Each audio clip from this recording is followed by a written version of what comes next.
मैंने तुमसे कहा था ना कि कोई मुश्किल आए, कोई प्रॉब्लम हो तो मुझे बताइएगा।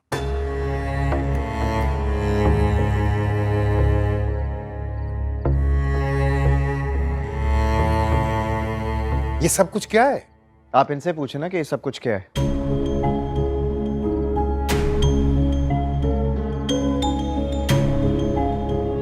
नहीं, क्यों ना तुम्हारी प्यारी बीवी से पूछे।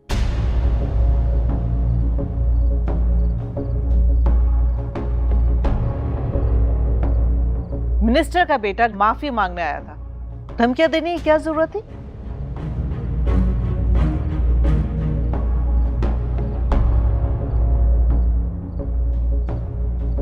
और आपको उसे घर में बिठाने की क्या जरूरत थी? मेहमान जब आता है तो उसको इज्जत देते हैं, एटिकेट्स कहते हैं उसे।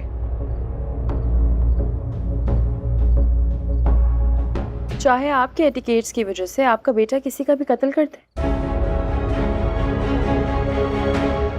कत्ल?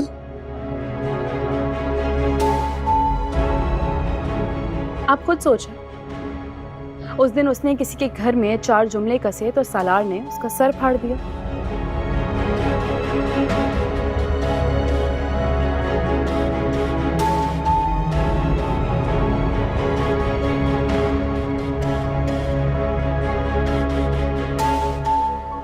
आज आपके घर में वो जो कुछ बोलकर गया, अगर मैं कुछ ना बोलती तो सालार क्या कुछ कह देता, जो कि यकीनन आपको पता है।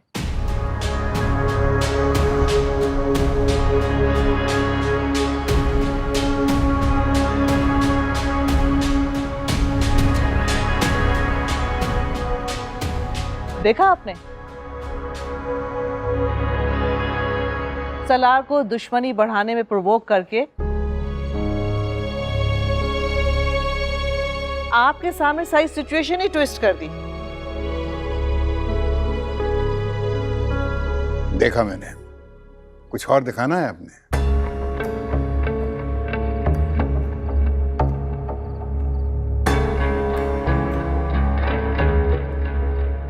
मेरे बेटे ने आज तक किसी को उंगली तक नहीं लगाई।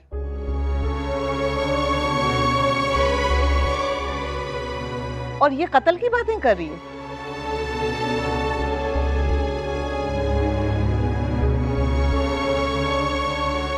अच्छा, तो आपको ऐसा लगता है कि आज से पहले आपके बेटे ने किसी को उंगली तक नहीं लगाई?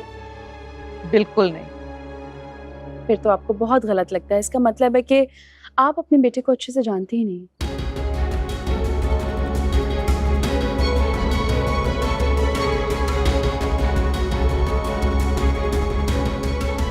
ये कह रही थी कि सालार या जयान जो हैं ये क्रिमिनल्स नहीं हैं।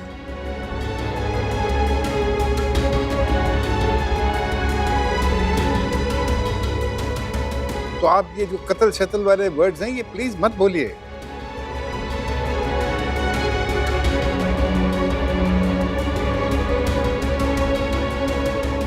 क्रिमिनल कोई भी नहीं होता, लेकिन गुस्से में या जिद में कोई गारंटी तो नहीं होती ना।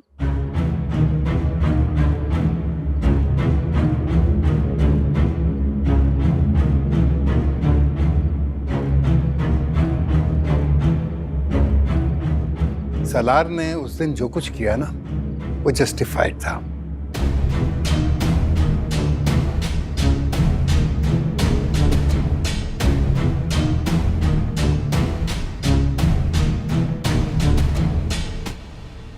लेकिन आज हम एक सिविलाइज सोसाइटी का हिस्सा हैं बेटा।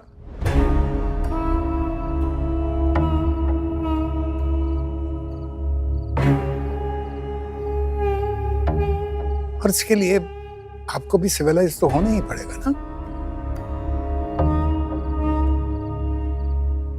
मैं इस बात का मतलब नहीं समझी।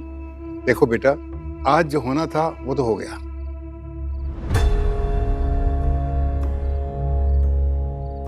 लेकिन आइंदा कभी कोई घर पे आए माफी मांगने, बेशक आप उसको माफ न करें, लेकिन कम से कम उससे दुश्मनी तो मत लें।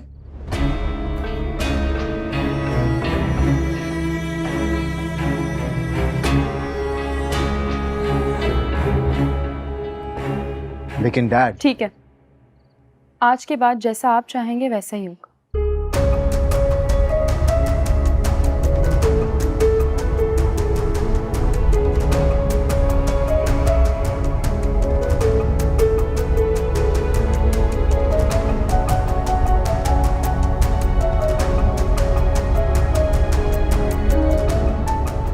आइंदा मैं ख्याल रखूंगी। गुड।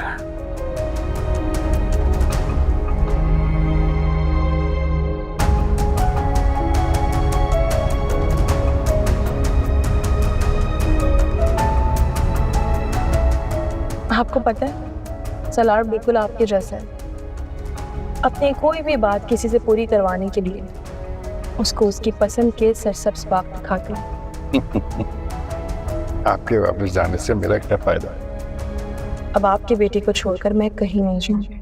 यही तो पूछ रहा हूँ, आप क्यों अपने रिश्ते के खत्म होने का इंतजार कर रहे हैं? क्योंकि अब मेरे घर वाले मुझे बर्दाश्त नहीं करेंगे और ना ही आपके बेटे का किसी किस्म का तमाशा बर्दाश्त कर सकते।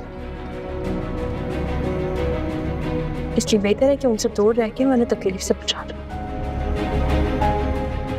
और अगर मैं वादा करूं कि आइंदा कभी सलार जो है आपके घर में इस किस्म का तमाशा नहीं करेगा तो?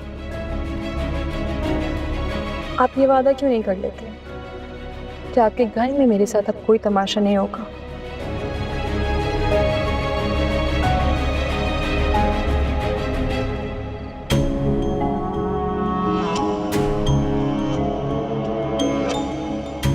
You know what? उनकी इसी हिपोक्रेसी की वजह से मैं यहाँ पर नहीं रहना चाहता। देखा जाए तो गलत तो कुछ नहीं कह रहे।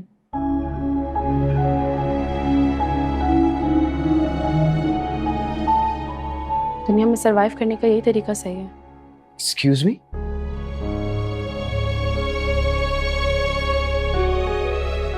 यानी तुम्हारे कहने का मतलब ये है कि उनका दोगलापन सर्वाइवल का सही तरीका है?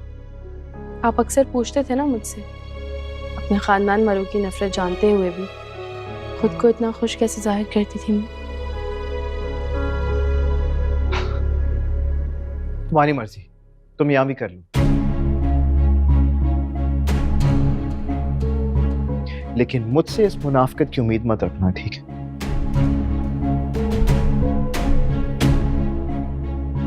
क्योंकि ना मैं छुप के नफरत करता हूँ ना दुश्मनी।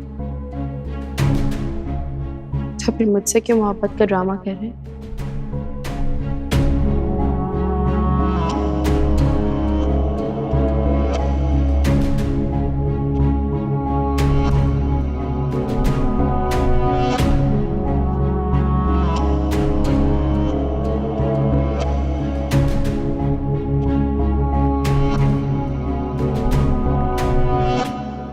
मैं आपको बस ये बताने के लिए आया था कि आपको हार्म करने की ना मेरी पहले कोई इंटेंशन थी ना अब है, तो आपको मुझसे डरने की कोई ज़रूरत नहीं है। अच्छा, लेकिन आपको हमसे डरने की जरूरत है। Excuse me? आइंदा किसी और का पपेट बनने से पहले अपनी ग्राउंड रियलिटीज को चेक कर लीजिएगा। किस्मत हर बार मेहरबान नहीं होती। आप मुझे थ्रेट कर रही हैं? नहीं नहीं, मैं बस बता रही हूँ, ये जो जख्म है ना, ये जल्दी ठीक हो जाएगा, लेकिन जब एक दफा हड्डियां टूट जाती हैं तो फिर पहले जैसे जोड़ नहीं पाती।